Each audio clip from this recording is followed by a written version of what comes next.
പക്ഷേ നമ്മുടെ ISROയെ കുറിച്ച് പറയുമ്പോൾ ഓർമ്മ വരുന്ന രണ്ട് ഓർമ്മ ചിത്രങ്ങൾ. ഒന്ന് ഒരു സൈക്കിളിൻ്റെ പുറകിൽ കെട്ടിവെച്ച ഒരു റോക്കറ്റിൻ്റെ ഒരു ഭാഗം. പിന്നീട് വിദേശ മാധ്യമങ്ങൾ ഇന്ത്യയെ കളിയാക്കിയ മറ്റേ കാലിത്തൊഴുത്തും പശുവും, ഈ രണ്ട് പരാമർശങ്ങൾ. പിന്നീട് നമ്മുടെ ഓർമ്മയിലേക്ക് വരിക ഇന്ത്യയുടെ കുതിപ്പാണ്. ഇപ്പോൾ ചന്ദ്രയാൻ അടക്കം ദൗത്യങ്ങൾ, ചന്ദ്രൻ്റെ ദക്ഷിണ ധ്രുവത്തിലടക്കം പേടകമിറക്കിയ അപൂർവ റെക്കോർഡുള്ള രാജ്യം. മറ്റ് രാജ്യങ്ങൾ പോലും ആശ്രയിക്കുന്ന തരത്തിൽ, ഇപ്പോൾ നാസയെ പോലെ ആശ്രയിക്കുന്ന തരത്തിൽ ISRO മാറുന്നു.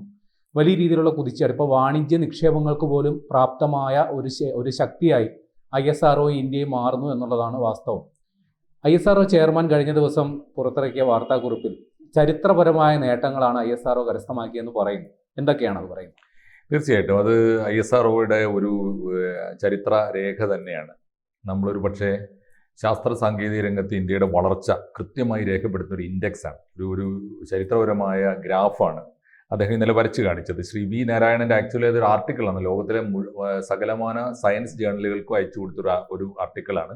ഇന്ത്യൻ മാധ്യമങ്ങൾ അത് നല്ല പ്രാധാന്യത്തോടെ ചർച്ചയ്ക്ക് എടുത്തിരിക്കുകയാണ്. നമ്മൾ തീർച്ചയായിട്ടും അദ്ദേഹം ഊന്നി പറയുന്നത് ISRO ലോകത്ത് തന്നെ ഒട്ടേറെ മേഖലകളിൽ ചരിത്രം കുറിച്ചുകൊണ്ട് സുപ്രധാനമായ 9 നേട്ടങ്ങൾ അദ്ദേഹം പറയുന്ന 63 കൊല്ലം കൊണ്ട്. 63 കൊല്ലം എന്ന് പറയുന്നത് ആദ്യകാലത്തൊക്കെ അതിന്റെ ബലാരിഷ്ടത വിട്ടു പറയുന്നില്ല, അറിയാലോ. 62-ൽ ജവഹർലാൽ നെഹ്റു ആദ്യത്തെ പ്രധാനമന്ത്രി തന്നെ മുൻകൈ എടുത്ത് സ്ഥാപിച്ചതാണ്. പക്ഷെ അന്ന് അതിന് ഇൻകോസ്പാർ എന്നായിരുന്നു പേര്. ഒരു കേന്ദ്ര ഗവൺമെന്റിന്റെ ഒരു ഏജൻസി, ഒരു കമ്മിറ്റി എന്ന് വിളിക്കാനേ ഉണ്ടായിരുന്നുള്ളൂ. പക്ഷെ 69-ലാണത് വലിയ തോതിൽ. ജവഹർലാൽ നെഹ്റുവിന് തീർച്ചയായിട്ടും വിക്രം സരാഭായിയാണ് ഈ ഉപദേശം കൊടുത്തത്, ഇങ്ങനെ ശാസ്ത്രരംഗത്ത് നമ്മൾ ഊന്നണം എന്ന് പറഞ്ഞുകൊണ്ട്. അപ്പോൾ ആ നിർദ്ദേശപ്രകാരം പിന്നീടാണ് 69-ൽ അതിന് പേര് മാറ്റിയിട്ട് ഈ ISRO, Indian space research organisation എന്ന പേരിൽ വന്നത്. ഇപ്പോൾ അക്കണക്കിന് ഏതാണ്ട് ഇപ്പോൾ 62ആണ് നമ്മുടെ ഒരു സ്ഥാപക വർഷമായിട്ട് കണക്കാക്കുന്നതെങ്കിൽ 63 വയസ്സായി ISRO.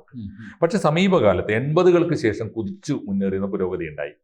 കൃത്യമായിട്ട് പറഞ്ഞപ്പോൾ 2000-ന് ശേഷം വലിയ തോതിലുള്ള കുതിച്ചുചാട്ടം ഉണ്ടായി. ഏതായാലും ഈ പുരോഗതിയിൽ നിർണായകമായ 9 നാഴികക്കല്ലുകളെ കുറിച്ചാണ് അദ്ദേഹം ഈ ആർട്ടിക്കിൾ പറയുന്നത്. ഒന്ന്, ഇപ്പോൾ പ്രേമൻ കൃത്യമായിട്ട് ചൂണ്ടിക്കാണിച്ച പോലെ ചന്ദ്രയാൻ 1 2008-ൽ കണ്ടെത്തിയ അന്നത്തെ ഒരു ചരിത്രമാണത്. അന്ന് വരെ ചന്ദ്രനിൽ പര്യവേഷണം നടത്തിയ ലോകത്തിലെ ഒരു രാജ്യത്തിൻ്റെയും ശാസ്ത്രജ്ഞന്മാർക്ക് കണ്ടെത്താൻ പറ്റാത്ത ഒന്ന് ഇന്ത്യക്ക് കണ്ടെത്താൻ പറ്റി. അത് ചന്ദ്രന്റെ ഉപരിതലത്തിലെ ജലതന്മാത്രകളാണ്. ജലസാന്നിധ്യം കണ്ടെത്തിയ ആദ്യത്തെ ദൗത്യ സംഘം അല്ലെങ്കിൽ ആദ്യത്തെ പര്യവേഷണ സംഘം ഇന്ത്യയുടേതായിരുന്നു. അതാണ് ചന്ദ്രയാൻ 1-ന്റെ ഒരു പ്രത്യേകത. 2008-ലായിരുന്നു അത് ചരിത്രമാണ്. രണ്ടാമത് മംഗൾയാൻ, അറിയാലോ. മംഗൾയാൻ നമ്മൾ ചൊവ്വയിലേക്ക് നടത്തിയ വലിയ യാത്രയാണ്, അല്ലെങ്കിൽ വലിയ ശാസ്ത്രീയമായ മുന്നേറ്റമാണ്. ഈ മംഗൾയാന്റെ പ്രത്യേകത, അത് ഓർക്കേണ്ട ഒരു കാര്യം, നമ്മൾ ചൊവ്വയിലെത്തി അല്ലെങ്കിൽ ചൊവ്വയിൽ നമുക്ക് എത്താൻ പറ്റി എന്നത് പോലും വളരെ പ്രധാനപ്പെട്ട കാര്യമാണ്. 68 കോടി കിലോമീറ്ററാണ് ദൂരം, ആലോചിക്കണം. 68 കോടി, ഭൂമിയിൽ നിന്ന് 68 കോടി കിലോമീറ്റർ ദൂരെയുള്ള ചൊവ്വയിൽ നമ്മൾ എത്തി എന്നത് തന്നെ ചരിത്രം. പക്ഷെ അതിനേക്കാൾ അത് ചരിത്രമായി തീരുന്നത് എപ്പോഴാണ്? ഇതിനു മുമ്പ് ഒരുപാട് പേര് ചൊവ്വയിലേക്ക് പോകാൻ ശ്രമം നടത്തിയിട്ടുണ്ട്. 3-4 രാജ്യങ്ങളെങ്കിലും എത്തിയിട്ടുണ്ട്. പക്ഷേ അവരൊന്നും ആദ്യത്തെ ശ്രമത്തിൽ എത്തിയിട്ടില്ല. ആദ്യത്തെ ശ്രമത്തിൽ എപ്പോഴും പരാജയപ്പെട്ടു. ഒരുപാട് ശ്രമങ്ങൾ നടത്തിയിട്ട് പരാജയപ്പെട്ടു, എഴുന്നേറ്റും വീണും ഒക്കെയാണ് പിന്നെ പോയത്. പക്ഷേ ഇന്ത്യയുടെ ഒരു കാൽക്കുലേഷൻ, ഇന്ത്യയുടെ ഒരു കൃത്യത, ഇന്ത്യയുടെ ഒരു കണിശത, ഇന്ത്യയുടെ മികവ് അതാണ്. ആദ്യ ശ്രമത്തിൽ ചൊവ്വയിലേക്ക് പുറപ്പെട്ടൊരു വാഹനം ചൊവ്വയിലെത്തിയ ആദ്യത്തെ രാജ്യം ഇന്ത്യയാണ്. അതാണ് ഇന്ത്യയുടെ റെക്കോർഡ്. അതാണ് രണ്ടാമത്തെ മംഗൾയാന്റെ കാര്യത്തിലുള്ള നമ്മുടെ റെക്കോർഡ്. അതാണ് ആദ്യ ശ്രമത്തിൽ ചൊവ്വയിലെത്തിയ ഏക രാജ്യം ചരിത്രത്തിൽ ഇന്നോളം ഇന്ത്യയാണ്. അത് പ്രധാനപ്പെട്ട കാര്യമാണ്. നമ്മളതിന് പറയുന്നത് മാർസ് ഓർബിറ്റൽ മിഷൻ എന്നാണ് നമ്മൾ ഈ മംഗൾയാന് ഇംഗ്ലീഷിൽ പറയുന്നത്. ഒന്ന്. മൂന്നാമത്തെ ഒരു പ്രധാനപ്പെട്ട കാര്യം, ഒറ്റ റോക്കറ്റിൽ 100-ലധികം ഉപഗ്രഹങ്ങളെ വിക്ഷേപിക്കാൻ. അതാണ് അത്ര കരുത്ത് നേടിയ PSLV, നമ്മുടെ അറിയാലോ, അത് പോളാർ സാറ്റലൈറ്റ് ലോഞ്ചിങ് വെഹിക്കിൾ. 2017-ലാണത്. 2017-ലെ PSLV ലോക റെക്കോർഡായി തീരുന്നത് 100-ലേറെ റോക്കറ്റുകളെ ഒരുമിച്ച് വിക്ഷേപിക്കാൻ പറ്റിയ ആദ്യത്തെ സാങ്കേതിക വിദ്യ. അത്രയും ശക്തമായ റോക്കറ്റിനെ അത്രയും ശക്തമായ ഒരു ബഹിരാകാശ വാഹനത്തെ നിക്ഷേപിക്കുന്നത് നമ്മളാണ്. അതാണ് ഈ PSLV-യുടെ റെക്കോർഡ്. 2017-ലായിരുന്നു അത്. ഇനി 2019-ൽ ചന്ദ്രയാൻ 2 വന്നു. ചന്ദ്രയാൻ 2-ന്റെ പ്രത്യേകത, ഇത്രമേൽ സൂക്ഷ്മമായ ഹൈ റെസൊല്യൂഷൻ ക്യാമറ. ചന്ദ്രോപരിതലത്തിൽ നിന്ന് പണ്ട് നാസയുടെ ചിത്രങ്ങളൊക്കെ നമ്മൾ കണ്ടുകൊണ്ടേയിരിക്കും, നാഷണൽ ജിയോഗ്രാഫിക് ചാനലിലൊക്കെ നമ്മൾ കാണാറുണ്ട്. പക്ഷേ ഇത്ര കൃത്യതയുള്ള സൂക്ഷ്മതയുള്ള ഉം. ചന്ദ്രോപരിതലത്തിന്റെ പടങ്ങൾ എടുക്കാൻ പറ്റിയ ഏറ്റവും റെസൊല്യൂഷൻ കൂടിയ ഫോട്ടോഗ്രാഫിക് ക്യാമറകൾ ഘടിപ്പിച്ചുകൊണ്ട് 2019 ചന്ദ്രയാൻ അതും ഒരു ചരിത്രമാണ്. ഇപ്പോ നാസ പോലും ആശ്രയിക്കുന്ന ചിത്രങ്ങൾ ഇന്ത്യയുടെ ചന്ദ്രയാൻ 2 കൊടുക്കുന്ന ചിത്രങ്ങളാണ്. പക്ഷെ അതിനൊരു കുഴപ്പമുണ്ടായിരുന്നു, പക്ഷെ അവിടെ ഇറങ്ങാനുള്ള ആ ശ്രമം പരാജയപ്പെട്ടിരുന്നു. ആദ്യത്തെ ശ്രമം പരാജയപ്പെട്ടു. തീർച്ചയായിട്ടും അത് പറയുന്നുണ്ട് ഇവര്. പരാജയപ്പെട്ട ശ്രമങ്ങൾ അങ്ങനെ തന്നെ പറയുന്നുണ്ട് അദ്ദേഹം. അതേസമയത്ത് പരാജയമില്ലാതെ ഒന്നാം ചില പല പക്ഷെ പരീക്ഷണങ്ങളും അതില് ആ 2019 ചന്ദ്രയാൻ 2 ഓർബിറ്റർ എന്ന് പറയുന്ന ഒരു സംഗതിയുണ്ട്, ചന്ദ്രനെ വലം വെച്ച് അതിപ്പോഴും പ്രവർത്തനം തുടരുന്നുണ്ട്. അതാണ് ഈ ചിത്രങ്ങളൊക്കെ പകർത്തി അയച്ചുകൊണ്ടിരിക്കുന്നത്. അതെ, ആ ഓർബിറ്ററാണ് ഇപ്പോൾ ഈ ചിത്രങ്ങൾ അയച്ചുകൊണ്ടിരിക്കുന്നത്. അത് തീർച്ചയായിട്ടും അത് ഒരു പ്രധാനപ്പെട്ട കാര്യം തന്നെയാണ്, സൂചിപ്പിക്കേണ്ടതുമാണ്. 2023 ആയപ്പോഴാണ് ചന്ദ്രയാൻ 3 പ്രത്യേകത. അതാണ് നേരത്തെ പ്രേമൻ കൃത്യമായിട്ട് പറഞ്ഞ പോലെ ചന്ദ്രന്റെ ദക്ഷിണ ധ്രുവത്തിൽ അന്ന് വരെ ആരും ലാൻഡ് ചെയ്തിട്ടില്ല. ഒരു രാജ്യത്തിന്റെയും ബഹിരാകാശ പേടകങ്ങൾ ലാൻഡ് ചെയ്തിട്ടില്ല. നമ്മളാണ്. ചന്ദ്രയാൻ 3 ആണ് 2023 ചരിത്രത്തിൽ ആദ്യമായി ഈ ചന്ദ്രന്റെ ദക്ഷിണ ധ്രുവത്തിൽ എത്തുന്നത്. 2023 ഓഗസ്റ്റ് 23 അത് ഓർമ്മയുണ്ട്. അതിന് മറ്റൊരു പ്രത്യേകതയുണ്ട് പക്ഷേ, അതേ സമയം തന്നെ റഷ്യ ഇന്ത്യ ചെയ്തതിന്റെ ഏതാണ്ട് 4-5 ഇരട്ടി ചെലവിൽ റഷ്യയും ഒരു ചന്ദ്രദൗത്യം തുടങ്ങിയത്. പക്ഷെ അത് പരാജയപ്പെട്ടു പോയി. ഇന്ത്യ അതേ സമയത്ത് അത് വിജയകരമായി നടപ്പിലാക്കി. പോലും ചെലവില്ലാണ്ട് ഇന്ത്യ അത് നേടിയെടുത്തു. അതാണ് തീർച്ചയായിട്ടും ഇന്ത്യയുടെ ഈ താരതമ്യ റഷ്യയും അമേരിക്കയൊക്കെ അപേക്ഷിച്ച് ബഹിരാകാശ ഗവേഷണ രംഗത്ത് ശിശുവായ ഒരു ഇന്ത്യ അതിവേഗത്തിലാണ് അച്ഛനേക്കാളും അല്ലെങ്കിൽ മുതിർന്നവരെക്കാളും മുന്നേറി വന്നത് എന്നതാണ് അതിന്റെ ഒരു പ്രത്യേകത. അദ്ദേഹം ആ ചരിത്രം വളരെ അഭിമാനത്തോടെ അദ്ദേഹം ചൂണ്ടിക്കാണിക്കുന്നുണ്ട്. 6ാമത്തെ പ്രധാനപ്പെട്ട ഒരു പോയിന്റ് ക്രയോജനിക് എഞ്ചിൻ നമ്മൾ വികസിപ്പിച്ചെടുത്തു എന്നാണ്. ദ്രവ ഹൈഡ്രജനും ദ്രവ ഓക്സിജനും ചേർത്തിട്ടുള്ള ക്രയോജനിക് എഞ്ചിൻ നമ്മൾ വികസിപ്പിച്ച് ലോകത്ത് അത് ആദ്യത്തേതാണെന്ന് നമ്മൾ പറയുന്നില്ല. ലോകത്തെ 6ാമത്തെ രാജ്യമായിട്ട് വൻകിട രാജ്യങ്ങൾ USSRും US ഒക്കെ കഴിഞ്ഞിട്ടുള്ള ആണെങ്കിൽ പോലും ഇപ്പോൾ ലോകത്ത് 6 രാജ്യങ്ങളിൽ 6ാമത്തെ രാജ്യമായിട്ടെങ്കിലും നമുക്ക് എത്താൻ പറ്റി ക്രയോജനിക് എഞ്ചിൻ.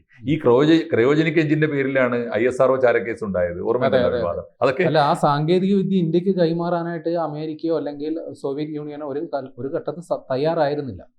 അത് ഇന്ത്യയുടെ വളർച്ച അവരെ വലിയ രീതിയിൽ അസൂയപ്പെടുത്തിയിരുന്നു, ഭയപ്പെടുത്തിയിരുന്നു.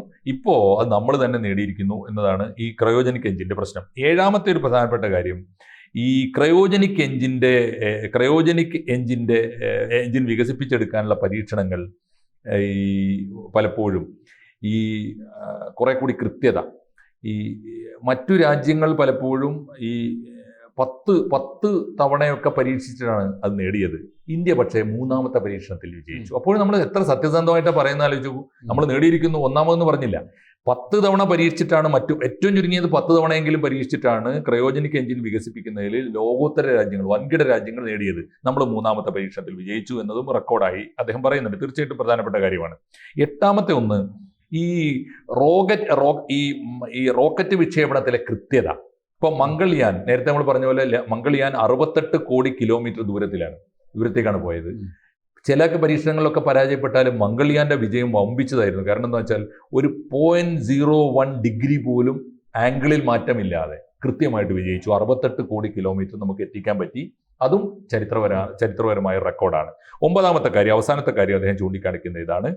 ഈ നേരത്തെ നീ പറഞ്ഞൊരു പ്രധാനപ്പെട്ട കാര്യം, ക്രയോജനിക് സാങ്കേതിക വിദ്യ ഉൾപ്പെടെ ഒട്ടേറെ സാങ്കേതികമായ കാര്യങ്ങൾക്ക് വേണ്ടി ലോകത്തിലെ വൻകിട രാജ്യങ്ങളോട് പലപ്പോഴും നമ്മൾ സഹായം തേടിയിട്ടുണ്ട്. അവർ തന്നിട്ടില്ല, നിഷേധിച്ചു. പക്ഷെ ഇപ്പോൾ അവർക്കൊക്കെ ഈ സാങ്കേതിക വിദ്യ കൊടുക്കാവുന്ന മട്ടിൽ നമ്മൾ സ്വയം പര്യാപ്തത നേടി എന്നതാണ് ഈ കാര്യത്തിൽ ഏറ്റവും ആശ്വാസകരവും അത്ഭുതകരവും അതേസമയത്ത് അങ്ങേയറ്റം അഭിമാനകരവുമായ ഒരു കാര്യമായിട്ട് അദ്ദേഹം പറയുന്നത്. ഇതാണ് ഈ 9 റെക്കോർഡുകൾ. തീർച്ചയായിട്ടും അത് ഇന്ത്യക്ക് സർവ്വകാലത്തും അഭിമാനിക്കാവുന്ന. ഈ കഴിഞ്ഞ സമീപ ദിവസം നടന്നതാണ്. നാസയുമായി, അതായത് ഇപ്പോൾ എല്ലാത്തിനും തലതൊട്ടൊപ്പം നാസയാണല്ലോ. നാസ ISR അവരുടെ പങ്കാളിയായിട്ട് തിരഞ്ഞെടുക്കുന്ന ഒരു വലിയൊരു ദൗത്യത്തിന് നിസാർ എന്ന് പറയുന്ന ഒരു സാറ്റലൈറ്റ് ശൂന്യാകാശത്ത് എത്തിക്കുക. അത് നമ്മുടെ ഈ ഭൗമ നിരീക്ഷണ സാറ്റലൈറ്റ് ആണ്. നമ്മുടെ ഭൂമിയിൽ ഉണ്ടാകുന്ന ചെറിയ മാറ്റങ്ങൾ പോലും കാലാവസ്ഥാ വ്യതിയാനം, അത് ഇന്ത്യക്ക് മാത്രമല്ല അതിന്റെ പ്രയോജനം കിട്ടുന്നത്, സാർവദേശീയമായിട്ട് ഇതിന്റെ പ്രയോജനം കിട്ടുന്ന ഒരു സംഗതിയാണ്. അതുകൊണ്ടാണ് ഇന്ത്യ അതിന്റെ പങ്കാളിയാകുന്നത്. അപ്പോൾ ഒരു ഘട്ടത്തിൽ ഇന്ത്യയുടെ വളർച്ച സംശയത്തോടെ കണ്ടിരുന്ന അമേരിക്ക, അല്ലെങ്കിൽ ഇന്ത്യയോട് ഒരു വൈരാഗ്യ ബുദ്ധി ഇക്കാര്യത്തിൽ സ്വീകരിച്ചിരുന്ന അമേരിക്ക, ഇന്ത്യ ഒരു പങ്കാളിയാക്കി തിരഞ്ഞെടുത്തിട്ട് ഇതേപോലൊരു ഏറ്റവും ചെലവേറിയ, ഇതുവരെ നടത്തിയിൽ വെച്ച് ഏറ്റവും ചെലവേറിയ ദൗത്യങ്ങളിലൊന്നാണെന്ന് പറയപ്പെടുന്നു നിസാർ സാറ്റലൈറ്റ്. അതിന്റെ വിക്ഷേപണത്തിൽ, അതിന്റെ നടത്തിപ്പിൽ ഇന്ത്യ പങ്കാളിയായി എന്നുള്ളതാണ് തീർച്ചയായിട്ടും അത് അഭിമാനകരമായ ഒരു കാര്യം തന്നെ. നാസക്ക് പങ്കാളിയാക്കാൻ മാത്രം ഇന്ത്യ വളർന്നു എന്നത് ഒരു പ്രധാനപ്പെട്ട കാര്യം തന്നെയാണ്. ഇനി നമ്മുടെ ഇതിൽ അഭിമാനകരമായ കുറേ പേരുകൾ തീർച്ചയായിട്ടും ഈ ISROയുടെ ഈ വലിയ ചരിത്രപരമായ നേട്ടത്തിന്റെ കണക്കെടുക്കുമ്പോൾ അദ്ദേഹം ഒരുപാട് പേരുകൾ ഓർമ്മിക്കുന്നുണ്ട്. തീർച്ചയായിട്ടും വിക്രം സാരാഭായി തൊട്ട് ഒരുപാട് പേര്, സതീഷ് ധവാനെ, UR റാവുവിനെ, ഒപ്പം നമ്മുടെ APJ അബ്ദുൽ കലാമിനെ, കസ്തൂരി രംഗനെ, മലയാളികളായ ചെയർമാൻമാരുണ്ടായിരുന്നല്ലോ, G Madhavan Nair, K Radhakrishnan, K Shivan, S Somnath ഉൾപ്പെടെയുള്ള ആളുകൾ. ഈ മലയാളികൾക്ക് വലിയൊരു കോൺട്രിബ്യൂഷൻ ഉണ്ട് കേട്ടോ ISROവിന്റെ കാര്യത്തിൽ, പ്രത്യേകം ഓർമ്മിക്കേണ്ടതാണ്. വേറൊരു കാര്യം കൂടി ഇതിനകത്ത്, എന്തുകൊണ്ടാണ് ISROക്ക് ഇത്രയേറെ നേട്ടമുണ്ടായത് എന്നതിന് ഒരുപക്ഷെ പലപ്പോഴും പലരും ശ്രദ്ധിച്ചിട്ടില്ലാത്തൊരു കാര്യം നമ്മൾ പറയാറുണ്ട്. നമ്മുടെ രാജ്യത്തിന് വേണ്ടി നമ്മുടെ ശാസ്ത്രജ്ഞന്മാർ കാണിച്ച ഡെഡിക്കേഷൻ ഉണ്ടല്ലോ. അതെ. ഞാൻ ഇദ്ദേഹത്തിന്റെ നമ്മുടെ വിക്രം സാരാഭായിയുടെ ആത്മകഥയിൽ ഒരിടത്ത് പറയുന്നുണ്ട്, ദീർഘകാലത്തേക്ക് അദ്ദേഹം 18 മണിക്കൂർ ജോലി ചെയ്തിരുന്നു ISROയിൽ. ആദ്യത്തെ ചെയർമാനാണല്ലോ. അത് മാത്രമല്ല, 18 മണിക്കൂർ ജോലി ചെയ്യുന്ന ആ മനുഷ്യന്റെ ഒരു മാസത്തെ ശമ്പളം 1 രൂപയായിരുന്നു. എന്താ വെച്ചാൽ ശമ്പളത്തിന്റെ പാനലിൽ അദ്ദേഹം, പേ പാനലിൽ അദ്ദേഹം വേണം, ഉദ്യോഗസ്ഥനാണ്, പക്ഷേ ശമ്പളം വേണ്ട എന്ന് പറഞ്ഞാൽ അദ്ദേഹത്തിന്റെ സ്വത്ത് മുഴുവനും ISROയുടെ ആദ്യകാലത്തെ ആസ്തി എന്ന് പറയുന്നത് വിക്രം സാരാഭായി സംഭാവന ചെയ്ത സ്വത്തുക്കളായിരുന്നു എന്ന് പറയുന്നുണ്ട്. അങ്ങനെ അത്തരത്തിലുള്ള വലിയ ഡെഡിക്കേഷൻ, അതുപോലെ തന്നെ ഈ സൈക്കിളിന്റെ പുറകിൽ റോക്കറ്റ് കൊണ്ടുപോയ APJ അബ്ദുൽ കലാമിന്റെ ചിത്രമൊക്കെ ഉണ്ടല്ലോ. മാത്രമല്ല, വേറെ പ്രധാനപ്പെട്ട കാര്യം കൂടി നമ്മൾ ഓർക്കണം. ഈ ISROയിൽ നിന്ന് AB വാജ്പേയി എന്ന ഇന്ത്യൻ പ്രധാനമന്ത്രി കണ്ടെത്തിയ ഒരാളാണ് പിൽക്കാലത്ത് ഇന്ത്യയുടെ രാഷ്ട്രപതിയാകുന്നത്. അതും വലിയൊരു നേട്ടം തന്നെയാണ്. അതുകൊണ്ട് വിക്രം സാരാഭായി മുതൽ APJ അബ്ദുൽ കലാം വരെയുള്ള ഒരുപാട് മഹാരഥന്മാരെ ഈ മഹാനേട്ടത്തിൽ നമുക്ക് നന്ദിയോടെ ഓർമ്മിക്കേണ്ടതുണ്ട്. ISROയുടെ ഈ മുന്നേറ്റത്തെ ഇന്ത്യയിലെ ഓരോ പൗരനും അഭിമാനത്തോടെ കൈയടിച്ച് സ്വീകരിക്കുന്നു. നമ്മൾ തീർച്ചയായിട്ടും ദേശാഭിമാന പ്രചോദിതമായ ഈ നേട്ടത്തിന് ISROയെ അഭിനന്ദിക്കുന്നു.